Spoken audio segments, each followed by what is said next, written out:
Kai laimėjo čempionatą, iš tikrųjų nežinau, ko tikėtis, nes niekada nebuvau vairavęs sportinio automobilio. Pasijautė kiek ir pati greičio baimė, kurios atrodo net neturėjau, nes buvo keista, kaip gali taip greitai važiuoti posūkį.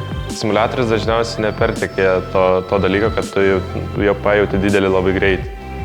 Bet po truputį pradėjau su to tvarkytis ir kai nukeliavau į Estiją, buvo šiek tiek paprasčiau, nes trasa yra lengvesnė, geresnis matomumas, mažiau reljefo, galėjau daugiau sau leisti ir tikrai padidinau savo patirtį. Mūsų antrasis sezonas su Dream to Drive komanda man ir Taurai buvo kaip amerikiečiai kalneliai. Pirma vieta pirmose Fastlapo lenktynėse naktinėme endurance, kas buvo turbūt labai geras stimulas toliau sezone judėti prieki. Tačiau visados lenktynėse pasitaiko dėl numatytų atvejų. Šiuo atveju pirmą kartą tai pasitaikė Taurui.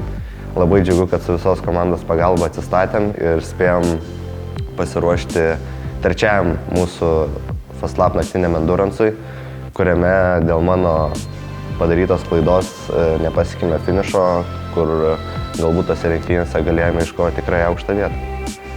Antrasis sezonas tikrai man buvo persilaužimo sezonas, galbūt sakyčiau, kur aš jau tikrai galėjau važiuoti greitai ir kompetityviai. Gaila, kad kai kuriais atvejais nelabai išeidavo pasiekti rezultatą, kokio mes galbūt tikėdavomės, bet tokios yra lenktynės ir gyvename toliau. Prieš pradedant 2018 metų sezoną išsikėlėm tikrai aukštus tikslus. Projektą norėjome dvigubinti realiai 2 kartus. Tai realiai daugiau negu dvigubai geresnis automobilis atsirado, naujas automobilis atsirado. Atsirado sunkvežimis, su kuriuo keliavome aplink Lietuvą ir buvo tikrai įspūdinga savaitė. Sulaukėme dvigubai daugiau dalyvių negu pernai, tai manau, kad projekto startas tikrai buvo nusisekęs ir startavom tikrai labai stipriai.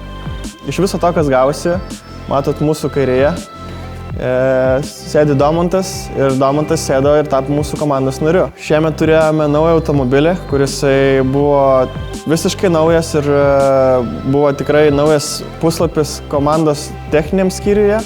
Lygiai taip pat labai sudėtingas žingsnis Domanto karjeroje, nes pradėti savo karjerą su tokiu galingu ir ganėtinai moderniu automobiliu yra ganėtinai sudėtinga, bet tikrai puikiai su tuo susitvarkė ir sezono gale jau palaikė mūsų tempą, tai manau, kad savo užduotį ir tikslus komandos pateisino.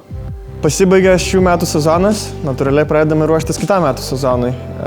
Labai nuliūdino visus Fastlapo žinia apie tai, kad Fastlapas nebevyks, nes tai buvo projekto grandinės dalis, kurioje užaugo Martynas, kurio pradėjo pirmus savo žingsnius ir Domantas, kur užaugau ir aš. Tai pradėjome ieškoti alternatyvų, kur važiuoti ir darome viską, kad kitais metais turėtume dar vieną Dream to Drive sezoną.